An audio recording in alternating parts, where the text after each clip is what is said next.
Mayong adlaw mga igsoon. Hallelujah. Salamat sa Diyos. Thank you Lord. Hallelujah. Ito na ko i-share ni igsoon. Kamay nga pulong sa Ginoo. Yan, diri sa 1 Corinthians 10:31. Ngayon ang pulong sa Ginoo. Yan. So whether you eat or drink or whatever you do, do all to the glory of God. Hallelujah. Pakanindot sa pulong sa Ginoo igsoon.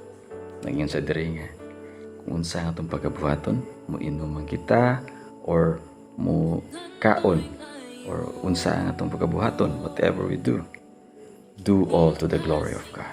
Hallelujah. Ito sang himayaon igsoon sa tanan nato pagkabuhaton, naman kita sa trabaho, naman kita sa adlaw-adlaw nga buluhaton, unsa man natong ginabot, always glorify God niya na igsoon. Hallelujah. Remember ko sa isa na ko ka-amigo ng matanas ako. Yan.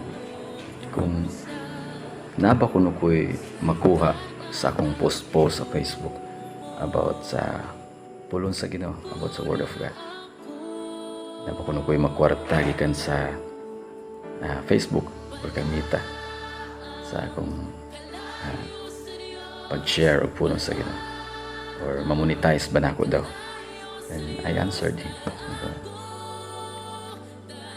Wala na ako nibuhata sa akong gagalingon or sa wala na ako nibuhata para mo gain o popularity. Wala na ako nibuhata para makakuha og mga followers sa Facebook. Wala na ako nibuhata para lang ma-popular aning nga platform. But I do it because I want to glorify God. Wala akong nag-apas sa unsa man kana nga mga likes or share sa inyo sa Facebook.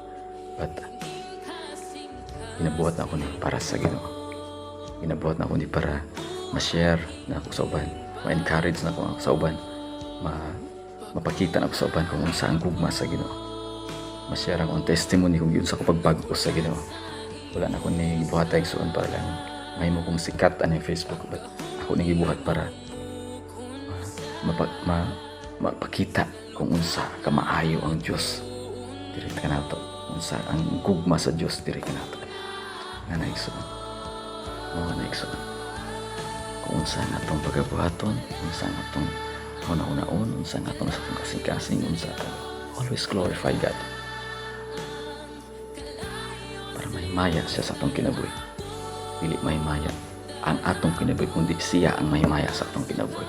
Hallelujah. Kinatanan akong ibalik dungog himaya sa atong buhing Diyos. Hallelujah. Dalaygo na ngalan ni Jesus. Amen.